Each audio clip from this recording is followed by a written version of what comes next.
with no mobile app for piloting. And you need to be a pretty good hacker to put them together. Yep, that's me. The guy who had to repeat his lines in that video at least 10 times because he got too much anxiety looking into the lens of a camera.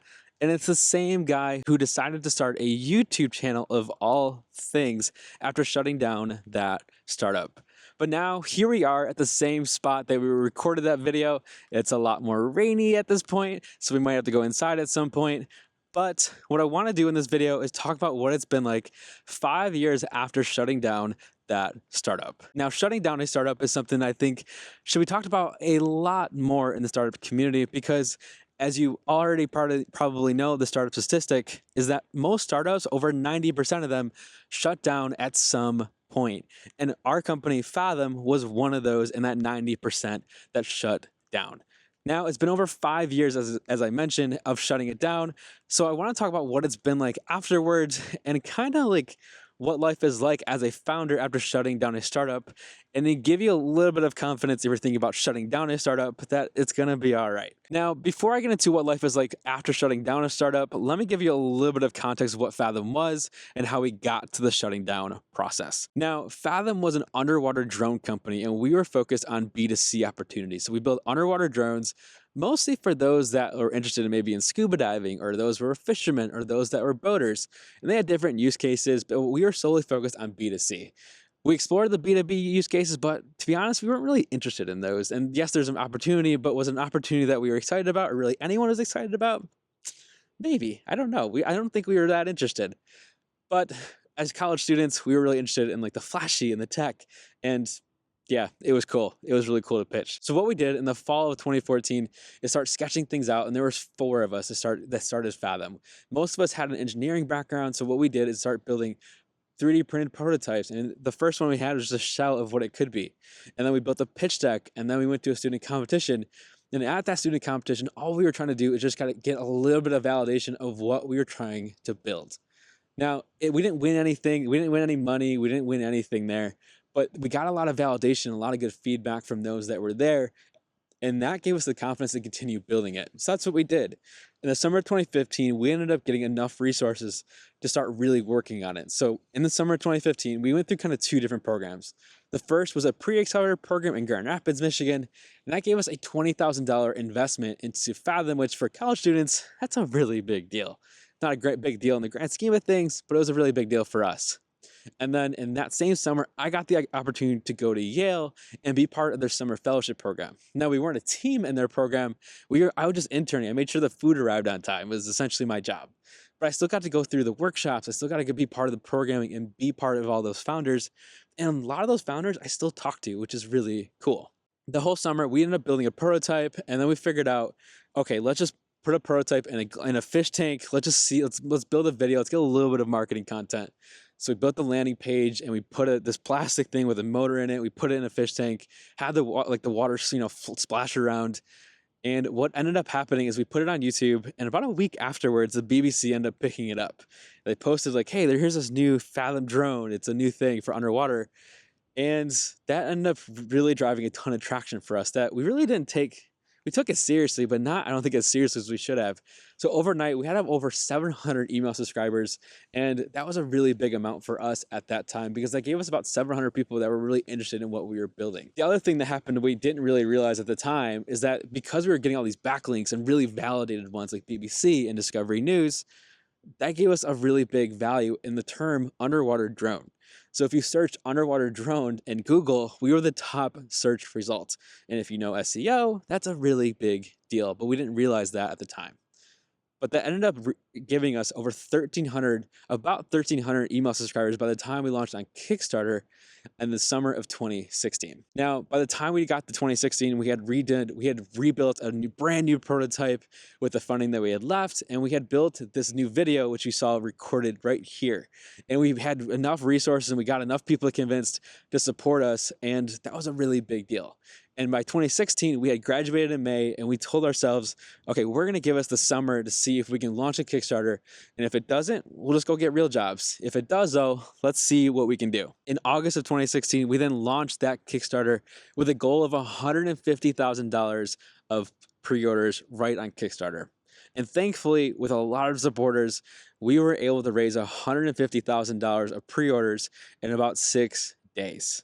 Now, one of the most memorable stories I have from that is actually going to the gas station, I think on day 3, coming back, and within about 30 minutes, Kickstarter had then blasted out our campaign because it was doing so well, and we had about $20,000 of pre-orders like in minutes. It's one of the craziest things that's ever happened, I think, in my startup journey. Now, we did the whole raise and we did a little under $200,000 of funding on Kickstarter. Now, that's the point where I think I thought it was a finish line, but that's really a starting point. You're really just getting started once you get funded, even through a Kickstarter campaign. From that Kickstarter campaign, I tried to raise money with the VCs and angel investors, and then we were also trying to get things moving with manufacturing and things like that. And we found out really fast that manufacturing a product is significantly harder than just building a prototype. You have to worry about injection molding and all these different things.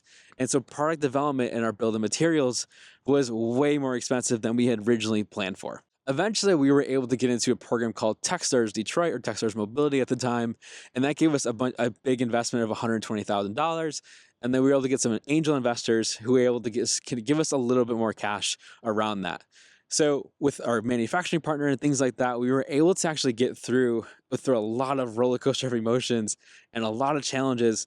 We ended up actually having finished products. Now, were they the best things you've ever seen? No, but they were still a finished product, and we were able to ship over 400 units, I think, if I remember right, to people, and they were at least something. We shipped something, and that's really cool to experience that. But one of the things that we ended up doing in the winter of 2018, so the Christmas time, is we were running out of cash then. So what we ended up doing is we told our investors and things like that, all right, let's put our resources for the holiday season, because if we can't sell product during the holiday season, well, what are we doing? So we put most of our resources towards that. And during that holiday season, we did okay. It wasn't like something to be super sad about, but it wasn't something that we were like writing home about and like super happy about. It was just okay. But then, as if you're in consumer, anything consumer, B2C, you know that December 26th is the day of returns.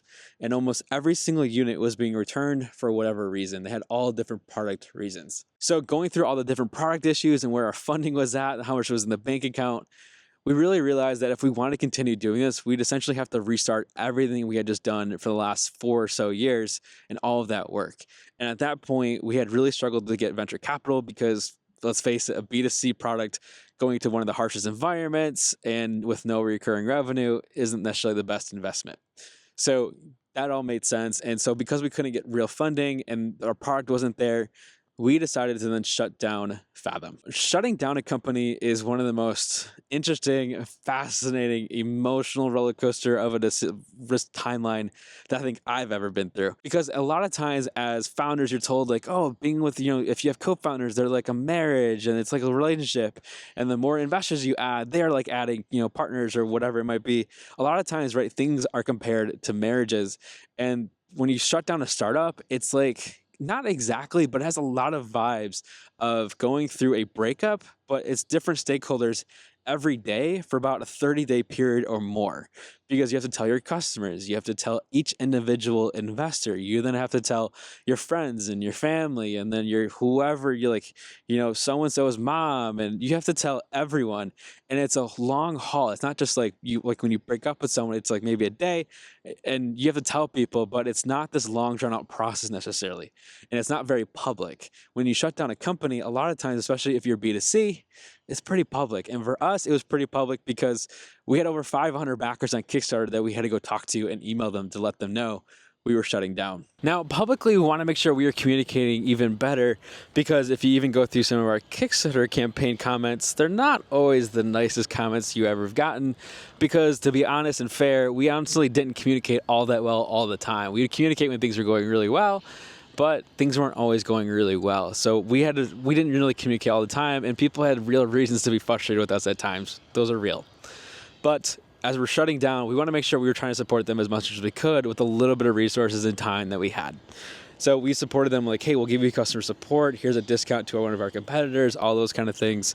We tried to do what we could with what we had. And we sent that email knowing that we were probably not going to get so many nice messages about shutting down, and knowing that they're not going to have any more support in their product, and honestly that their product wasn't that great. But thankfully, 99% of our emails that we woke up to were really positive, and they were really supportive, and some of the most supportive, I think, messages I've gotten through a startup journey. So if that was you, thank you. We communicated like crazy, and we did that again over like a 30 to 40 to 5 day period, and it's just different people all the time. It's just, you have to continually do it, and it's just communication as you're shutting down was a really big thing. And I think one of the reasons I personally wanted to make sure we communicated well is because as you're shutting down, especially someone who has, like, this is the first startup, and I knew I want to continue working in startups and being part of the innovation ecosystem, shutting down well and communicating well is a really big deal just for your career and making sure you keep relationships. And actually, if you communicate well in these like bad times, I think it actually builds relationships even better.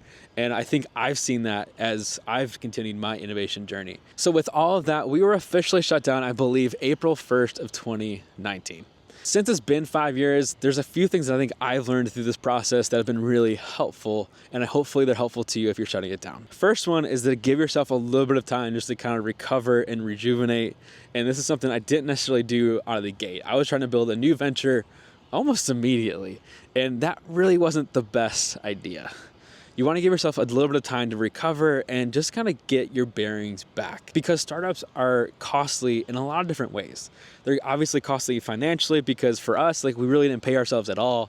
We once in a while got a little bit of cash just to buy food, but most of the time we didn't pay ourselves. We didn't pay anything really. We were doing side jobs just to pay the bills. I was delivering groceries to be able to pay the bills the majority of the time that we were starting Fathom.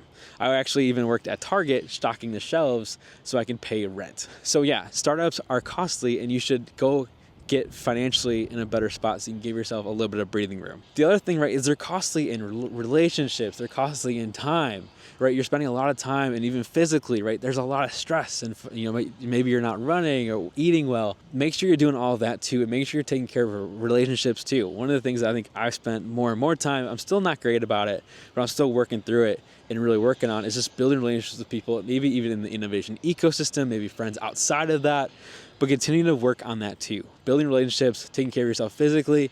So for me, that means like running to even places like this where we recorded this video. Like, I used to run to this place all the time just to kind of get some energy back and just physically start taking care of myself even better. So take the time just to recover a little bit. I know it's hard. As someone who wants to constantly be going, I think this is a hard but really important thing. The second thing is that just because your startup didn't have success per se, it doesn't mean that you yourself are the failure, and it doesn't mean that everyone that you've worked with in the past sees you as that. One of the things that I've really learned even is that as you're building a startup, you're building a ton of relationships. And if you shut down well and you communicate appropriately, those relationships last way beyond that startup. And for me, that's been the case. So like I mentioned, in 2015, I interned at Yale in their summer fellowship. And now outside of this YouTube channel, I actually work now back at Yale as a director of student programming and actually lead the summer fellowship. So I went through a startup, and now I'm back at Yale and I'm leading programming. And all this experience that I built through Fathom, even post Fathom, is really helpful for what I'm doing currently in my full-time job outside of YouTube. So the experiences that you're building, the relationships that you're building, they're going to continue on as long as you're communicating well and not just trying to burn bridges. So please don't think that the relationships are just dead and buried just because you ended your startup. They are very much well and alive, and so continue nurturing them, continue leaning into people, especially because it's a little bit of a grieving process too.